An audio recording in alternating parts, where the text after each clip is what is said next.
So, in this class, we will be talking about keys and integrity constraints in database management system. So, as far as keys are going to be concerned, the objective is they should help the team, they should help the end users regarding how they can use the table or how effectively they can work with the database. Second thing was to make a work over a database, they need to have an establishment of making relationships among the two tables or towards multiple tables. And basically, the idea was to have finding over unique row or unique column. Now, there are different keys in DBMS. One, we call it as a candidate key. Two, we are going to call it as primary key. Three, we are going to call it as super key, followed by composite key, secondary key, and foreign key. So these are the different keys what they are going to provoke as a part of a database management system. Now let us see the first three keys: candidate key, primary key, and super key as of now. So now assume that there was a table. There was a table called as a subject. In this, we are going to have field 1 as subject name, field 2 as subject name. First one is subject number, and 3 was the subject instructor name. So 10, 20, 30 DBMS algorithms score to Mr. C and Mr. L. Now, what will a super key look into? What will a super key look into? So super key is the superset of a primary key. That is the first instruction. Second was, super key consists of set of attributes including primary key that will uniquely identify the data in a row. So the ultimate aim was to see that we get a unique identity towards pointing out for a row. So how is it possible? So now you can see, if I am going to take up only subject name, if I am going to take up only subject name, then it can be a super key. If I am going to say combination of subject name, combination of, this is one, this is combination of subject name and subject number. So again, see, in the question paper you will say that by this DBMS it is going to have a subject code like this. Title is DBMS and the question paper code is this 6-digit code. So we identify a codes with a subject name and a subject number. So again, that composition is also going to be a part of a super key, followed by the subject name and the subject instructor, followed by the subject name and the subject instructor. So again, the subject number, we are going to have it with the subject number and the instructor, that is 1 and 3. So if both we are going to combine, again we are going to get the unique data. And the third thing was, we can use all the elements, that is 1, 2, 3, that is with subject number, subject name and instructor. If we are going to combine all the three, again we are going to get the unique identity. So if we take up this two aspects, that is 2, 3, that the subject name and the instructor, it is going to be again a unique value. So a super key, it is going to have from a superset, and the aim of a superset was to generate how unique keys can be pointed out. Now, from the superset, we have super keys. We have super key.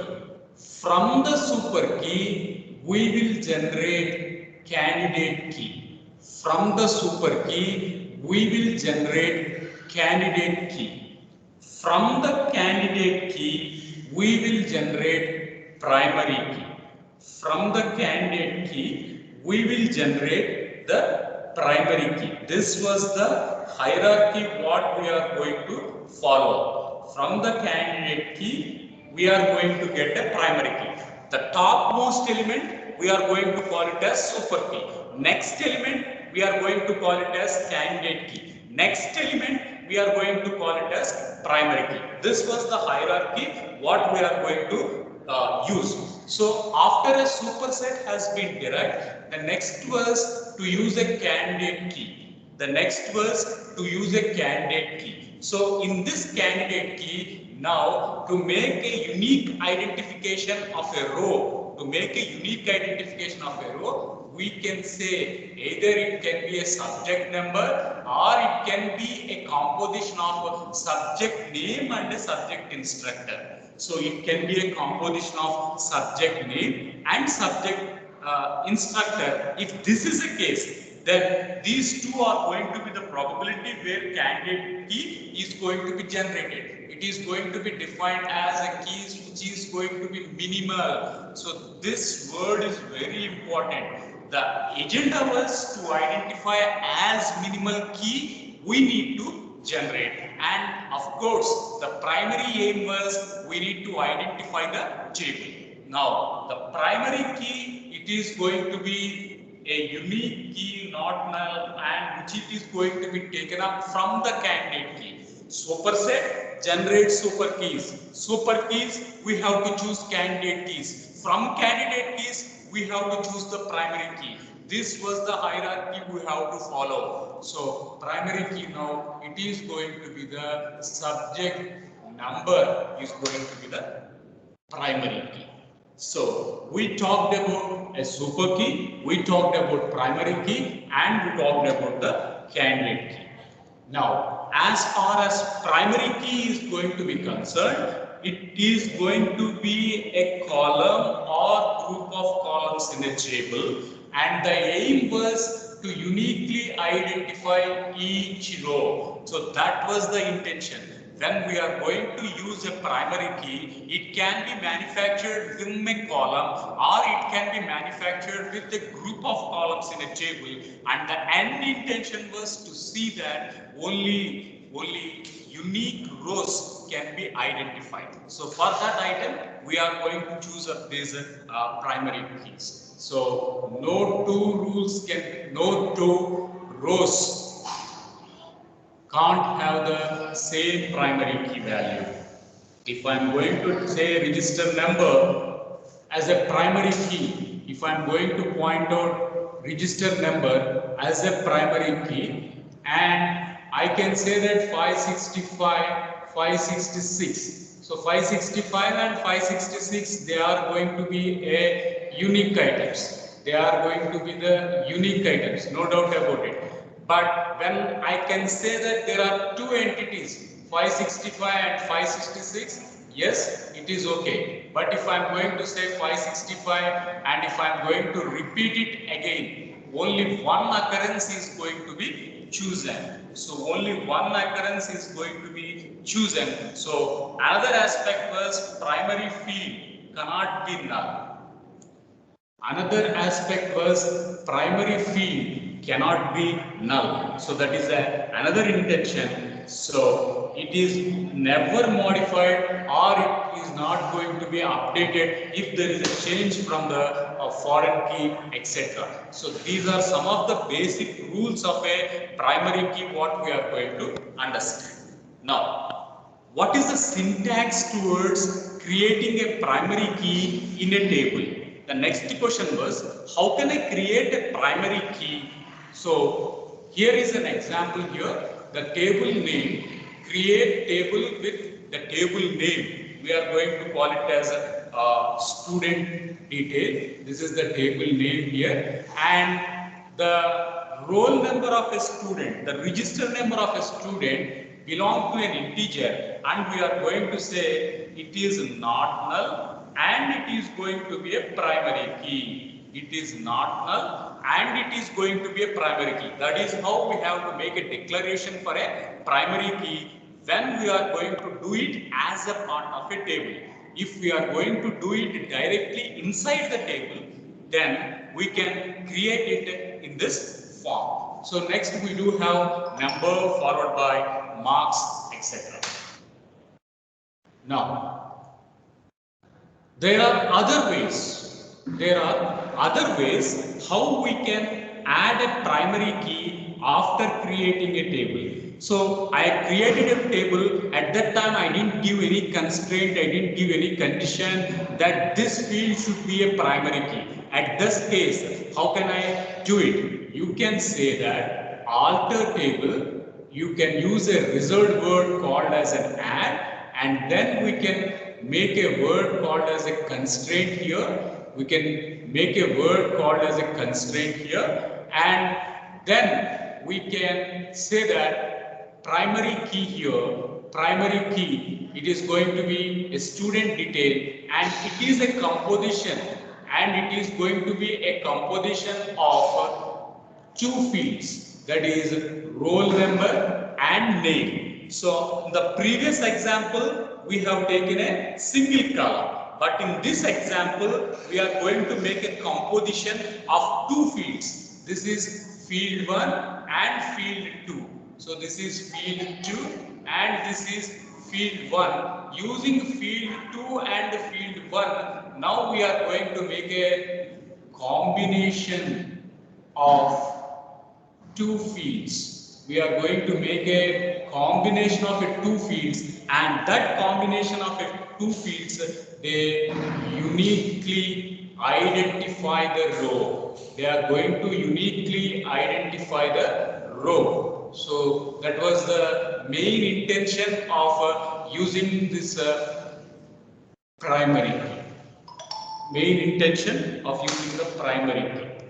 So, as far as candidate key is going to be concerned, it is going to be set of attributes. They uniquely identify the rows in a table. So, as far as candidate key is going to be concerned, it is going to be a set of attributes which it is going to uniquely identify the tuples. For that, we are going to say it is a candidate key, and it is a part of a super key and with no repetitive attributes. So this is an important distinction you should understand, students.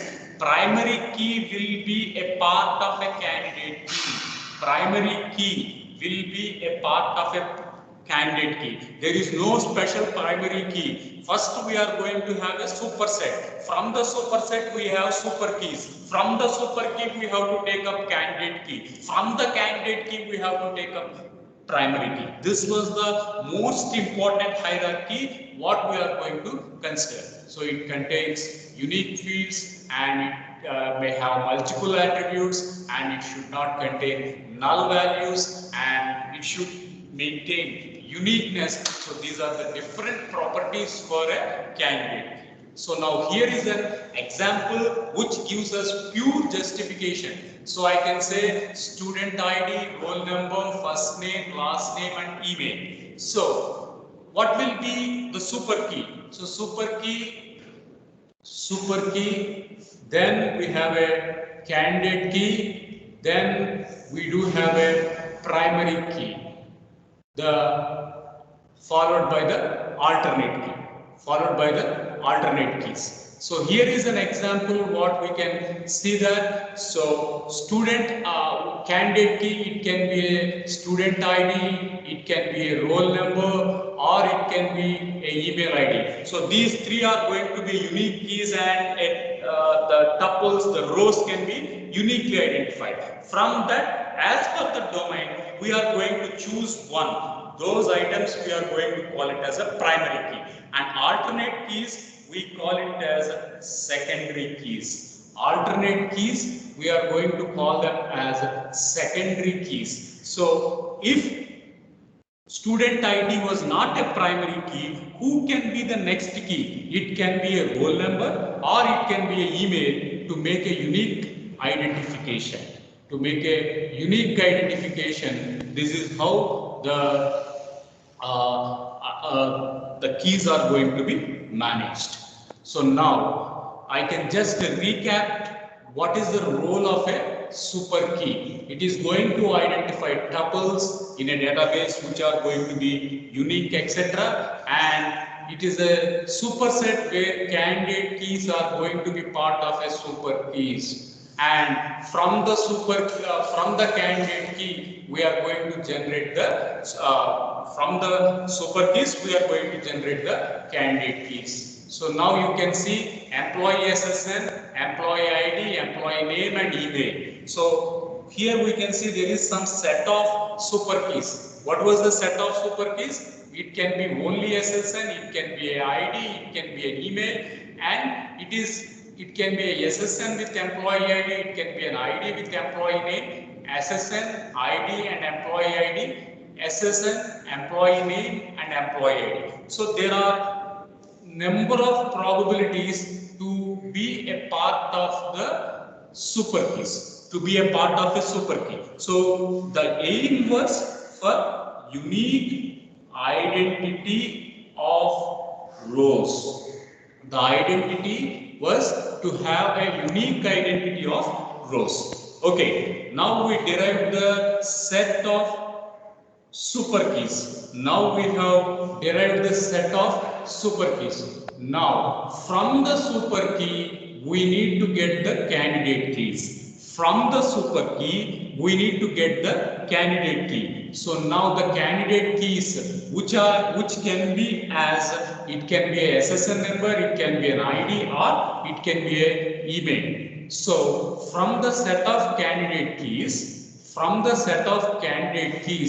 now we can derive, from the set of candidate keys, we can derive the primary key. We can derive the primary key here, and this primary key we can opt as employee SSN. We can opt as employee SSN. We can choose as a primary key for this table. So this was the aim why we are going to take up the candidate key, why we are going to take up a primary key, or why we are going to take up a super key. So we do have differences of super key. The literature is given. You can just go through it. So what is the difference between a candidate key, the difference between a primary key, etc. So the basic intention was to have a orientation for you towards these three keys, as these three keys are going to be an important aspect for the upcoming exercises. So we do have a database. From that database we are going to have a superset of all the attributes. From that attribute we need to derive which it is going to be a unique way to identify a rows. So we do have all the combinations. Assume there are 7 combinations happened. From these 7 combinations, which can have a minimal set, is going to be noted out. So I need to have a minimal set of values,